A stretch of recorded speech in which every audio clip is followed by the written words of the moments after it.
ಇನ್ನು ಈ ಪ್ರಕರಣದಲ್ಲಿ ಇನ್ನೊಂದು ಮುಖ್ಯ ಸಾಕ್ಷಿಯ ಅಗತ್ಯ ಸದ್ಯಕ್ಕೆ ಪೊಲೀಸರಿಗಿದೆ. ಆ ಸಾಕ್ಷಿಯ ಹಿಂದೆ ಬಿದ್ದಿರುವಂತಹ ಕೆಲಸ ಆಗ್ತಾ ಇದೆ. ಹಾಗಿದ್ರೆ ಏನು ಆ ಮುಖ್ಯ ಸಾಕ್ಷಿ? ರೇಣುಕಸ್ವಾಮಿ ಮೊಬೈಲ್. ಬೆಂಗಳೂರಿನಲ್ಲಿ ಚಿತ್ರದುರ್ಗ ರೇಣುಕಸ್ವಾಮಿ ಹತ್ಯೆ ಕೇಸ್ನ ವಿಚಾರಕ್ಕೆ ಸಂಬಂಧಪಟ್ಟಂತೆ ರೇಣುಕಸ್ವಾಮಿ ಮೊಬೈಲ್ ಹಿಂದೆ ಬಿದ್ದಿದ್ದಾರೆ ಪೊಲೀಸರು. ಈತನ ಮೊಬೈಲ್ ಸಿಕ್ಕರೆ ಪೊಲೀಸರಿಗೆ ಈ ಕೇಸ್ನಲ್ಲಿ ಇನ್ನಷ್ಟು ವಿಚಾರಗಳು ಗೊತ್ತಾಗುತ್ತೆ. ಈ ಹಿನ್ನೆಲೆ ಚಿತ್ರದುರ್ಗದಲ್ಲಿಯೇ ಪೊಲೀಸರು ಬೀಡು ಬಿಟ್ಟಿದ್ದಾರೆ. ಸಿಪಿಐ ನಂಜೇಗೌಡ ನೇತೃತ್ವದಲ್ಲಿ ತನಿಖೆ ಇನ್ನಷ್ಟು ಚುರುಕುಗೊಳ್ತಾ ಇದೆ. ರೇಣುಕಸ್ವಾಮಿ ಪೋಷಕರಿಂದ 161 ಹೇಳಿಕೆ ದಾಖಲು ಮಾಡಿಕೊಳ್ಳುವಂತಹ ಕೆಲಸ ಆಗ್ತಾ ಇರೋದು. ಮುಖ್ಯವಾಗಿ ಆ ಮೊಬೈಲ್ ಸಿಕ್ಬಿಟ್ರೆ ಇನ್ನಷ್ಟು ಅಂಶಗಳು ಗೊತ್ತಾಗುತ್ತೆ ಅನ್ನುವಂಥದ್ದು. ಜೊತೆಗೆ ಈ ಅಶ್ಲೀಲ ಸಂದೇಶಗಳ ಬಗ್ಗೆಯೂ ಕೂಡ ಏನು ಭಾರಿ ಚರ್ಚೆಗಳಾಗ್ತಾ ಇದೆ, ಅದ್ರ ಬಗ್ಗೆಯೂ ಕೂಡ ಮೊಬೈಲ್ನಿಂದ ಗೊತ್ತಾಗುತ್ತೆ. ಹೀಗಾಗಿ ಆ ಮೊಬೈಲ್ನ ಹಿಂದೆ ಬಿದ್ದಿದ್ದಾರೆ ಪೊಲೀಸರು.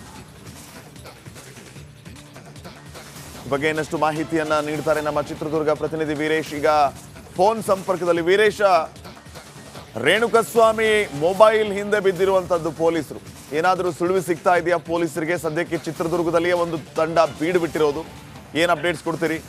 ಖಂಡಿತ ಶ್ರೀಪಾದ್, ಏನಂದ್ರೆ ಈ ರೇಣುಕಸ್ವಾಮಿ ಹತ್ಯೆ ಪ್ರಕರಣದಲ್ಲಿ ಸಾಕಷ್ಟು ತಿರುವುಗಳನ್ನು ಪಡೆದುಕೊಳ್ತಾ ಇದೆ ಅಂತಾನೆ ಹೇಳ್ಬೋದು. ಯಾಕಂದ್ರೆ ಕಿಡ್ನಾಪ್ ಆದ ದಿನದಿಂದಲೂ ಚಿತ್ರದುರ್ಗದಲ್ಲಿ ಒಂದಲ್ಲ ಒಂದು ರೀತಿಯಲ್ಲಿ ಬೆಂಗಳೂರು ಪೊಲೀಸರು ತನಿಖೆ ನಡೆಸ್ತಿದ್ದಾರೆ.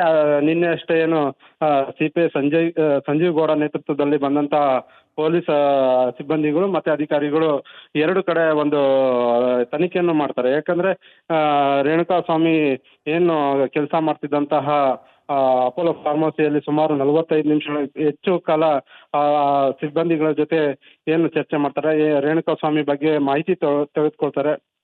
ರೇಣುಕಸ್ವಾಮಿ ಅಲ್ಲಿ ಮ್ಯಾನೇಜರ್ ಆಗಿದ್ರು, ಸ್ಟಾಕ್ ಯಾವ ತರ ಕೊಡ್ತಿದ್ರು, ಮತ್ತೆ ಎಲ್ಲೆಲ್ಲಿ ಡೆಲಿವರಿ ಕೊಡ್ತಿದ್ರು, ಈತ ಯಾರೆಲ್ಲ ಜೊತೆಗೆ ಕಾಂಟ್ಯಾಕ್ಟ್ ಅಲ್ಲಿ ಇದ್ದ, ಈ ತರ ಮಾಹಿತಿ, ಮತ್ತೆ ಯಾವ ತರ ಮೆಡಿಸಿನ್ ಕೂಡ ಅಲ್ಲಿ ಸಪ್ಲೈ ಆಗ್ತಿತ್ತು ಅಂತ ಹೇಳ್ಬಿಟ್ಟು ಒಟ್ಟಾರೆ ಸ್ಟಾಕ್ ಅಲ್ಲಿಗೆ ಅಪೋಲೋ ಫಾರ್ಮಸಿ ಬರ್ತಕ್ಕಂಥ ಸ್ಟಾಕ್ ಮತ್ತೆ ಸ್ಟಾಕ್ ಹೊರಗಡೆ ಹೋಗ್ತಂತ ಏನು ಮೆಡಿಸಿನ್ ಇತ್ತು ಅದ್ರ ಸಂಬಂಧಪಟ್ಟಂಗೆ ಎಲ್ಲಾದ್ರೂ ದಾಖಲೆ ಪರಿಶೀಲಿಸಿ ತದನಂತರಕ್ಕೆ ರೇಣುಕಸ್ವಾಮಿಯ ಮನೆಗೆ ಹೋದಂತಹ ಪೊಲೀಸ್ ಸಿಬ್ಬಂದಿಗಳು ಅಧಿಕಾರಿಗಳು ಅಲ್ಲಿ ಕೂಡ, ಯಾಕಂದ್ರೆ ಹತ್ಯೆಯಾದ ಮರುದಿನ ಏನು ಮೃತದೇಹ ಸಿಗುತ್ತೆ ಅಲ್ಲಿ